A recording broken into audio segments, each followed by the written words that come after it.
আমরা আবার খেতে চাই। আর বিশেষ করে ভালো হয়েছে কারণ লিপি বানাইছে তো এই কারণে। না, ও সবসময় পাকোড়া বানায় বা ভাজা পোড়া ওই আমাদের খাওয়ায়। Very delicious. হ্যালো দর্শক, আজকে আমি চলে এসেছি রান্নাঘরে। তো খুবই স্পেশাল একটি আইটেম তৈরি করছি। তো আমাকে তো রান্নাঘরে আসতে দেয় না, তো আজকে আমি একেবারে জোর করেই চলে এসেছি রান্নাঘরে। তো কিভাবে সেই রেসিপিটা আপনাদেরকে দেখাবো, তো পুরো ভিডিওটি ধৈর্য সহকারে দেখবেন আর অবশ্যই চ্যানেলটিকে সাবস্ক্রাইব করবেন আর পেজে লাইক দিয়ে আমাদের সঙ্গেই থাকবেন।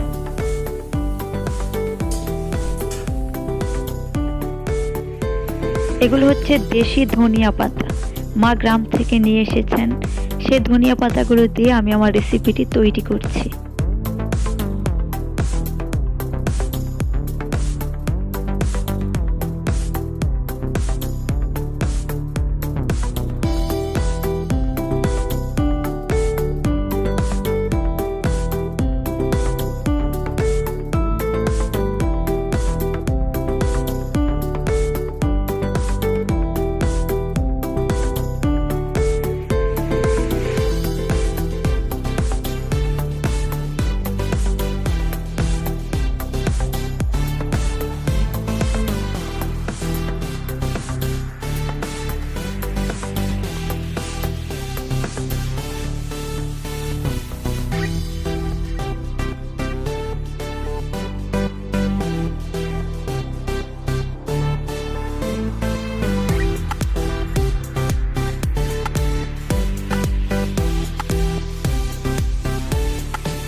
তোমার পাকোড়া কোথায়?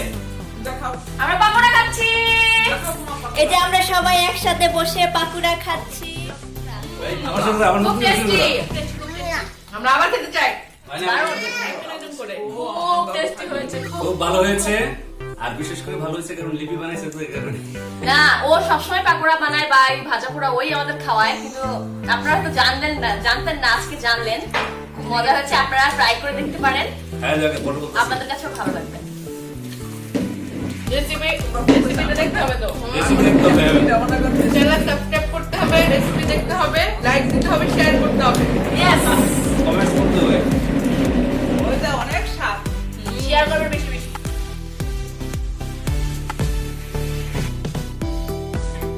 এই যে আমাদের সাথে জয়েন করেছেন আমাদের মামা।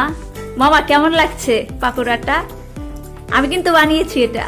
অনেক সুন্দর, স্বাদ কেমন হয়েছে সেটা বলেন। অনেক মজা, আমি অনেকগুলো খেয়ে ফেলেছি। ন্যাচারালি তেলে ভাজার মতো খাই না, মজা হয়েছে। তাই খাচ্ছেন? অনেকগুলো খেয়ে ফেলাম।